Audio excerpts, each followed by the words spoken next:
I know up until 1979 you wouldn't let yourself be photographed, and you were very strict with the distribution of your image. And then you changed. Why did you have that prohibition, and then what made you change? Alors, jusqu'en 79, quand vous dites que j'étais strict, c'est plus grave que ça encore.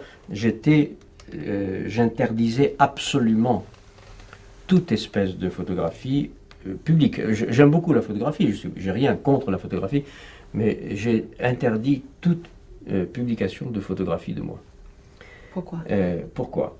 Alors, c'est une histoire très compliquée, probablement, hein, mais une raison, probablement, parmi d'autres, c'est que je croyais que le discours que je tenais, que ce que j'écrivais sur l'écriture, sur la littérature, sur la chose littéraire, etc., devait conduire socialement et politiquement à la défétichisation de l'auteur, et notamment de l'auteur tel qu'il apparaît dans les codes de la photographie publique, c'est-à-dire l'image de l'auteur, le portrait de la tête, quelquefois sur un fond de livre, comme ici, ou bien en train d'écrire. Je trouvais ça d'abord ridicule, comique, et relevant de conventions sociales avec lesquelles je voulais rompre.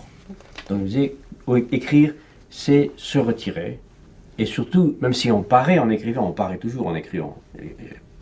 Publier, c'est paraître.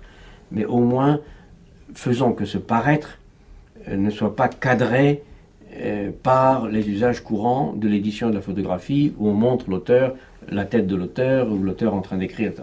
Donc, j'ai pensé qu'il était rigoureux, de ma part, d'exclure toute photographie et toute image publique. Ensuite, alors, la date de 79 est en effet une date très précise.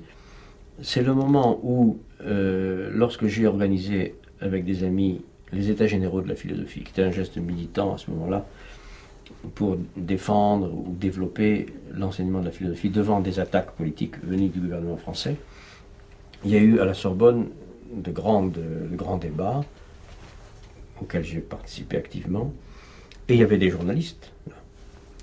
Et selon la loi, une de ces lois auxquelles je m'intéresse beaucoup, selon la loi qui veut que quand on prend la parole dans un espace public, dans certaines conditions, vous ne contrôlez plus votre image.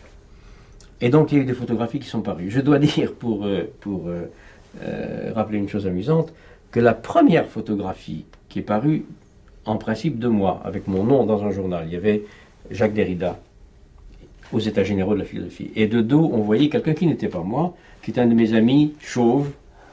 Donc on voyait une tête totalement chauve. C'est la première photographie légendée, Jacques Derrida. Ensuite, il y en a eu d'autres. Et dès lors que ces photographies étaient public, available, je n'ai plus pu contrôler l'interdiction, confirmer l'interdiction, et donc j'ai laissé aller. Bon. Avant d'expliquer pourquoi j'ai ensuite continué à laisser aller, je voudrais revenir sur d'autres raisons probablement de l'interdiction antérieure. C'est pas seulement probablement pour les raisons théoriques et politiques que je viens de dire, c'est que j'ai probablement avec mon image, avec l'image de mon visage, un rapport compliqué, hein, qui est un mélange de, comment appeler ça, d'horreur narcissique, c'est-à-dire je supporte très mal l'image de mon visage, et donc je n'aime pas la voir comme ça. Je n'aime pas, disons. Hein, bon. Plus l'effet de mort qu'il y a toujours dans les photographies, comme maintenant d'ailleurs, hein, la mort rôde là. Hein, bon. Alors il y a cette espèce presque de superstition, d'attitude. C'est depuis votre enfance que vous ne supportez pas votre image? Oui, enfin, c'est compliqué, parce que oui, j'étais dans mon enfance attentif sur un mode ambigu, disons, probablement d'amour, haine, comme ça, du visage. Et puis, à mesure que j'ai vieilli, c'est devenu de plus en plus, je suis devenu adulte, etc., de plus en plus difficile. Et en tout cas, je ne voulais pas que n'importe qui puisse disposer de l'image comme ça. Bon. Donc il y avait de ma part une sorte d'anxiété. C'était pas seulement une protestation politique, comme je l'ai dit tout à l'heure, ou théorique politique, il y avait une sorte d'anxiété à voir cette image publiée. À la fois, anxiété à la fois narcissique ou angoissé devant la mort, enfin tout ça. Tout ça s'est mélangé pour me donner le sentiment que je ne devais pas publier de photos.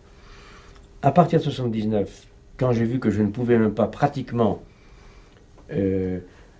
exercer, confirmer l'interdiction, qu'elle n'était pas praticable, je suis devenu plus passif, j'ai laissé faire. Vous savez, la même chose vaut pour les entretiens. Les entretiens télévisés ou improvisés, au début, j'étais extrêmement méfiant. Il y en avait très peu au début. Ou alors, je voulais tout contrôler. Maintenant, je dois dire que je suis plus passif. Je laisse, plus résigné à ce que ça parte. Comme si, au fond, il y avait quelque chose de bon à se laisser surprendre, à laisser, au fond, les autres prendre ce qu'ils veulent. Enfin, it's too late. Voilà. Donc voilà, ça part. C'est ce qui se passe en ce moment.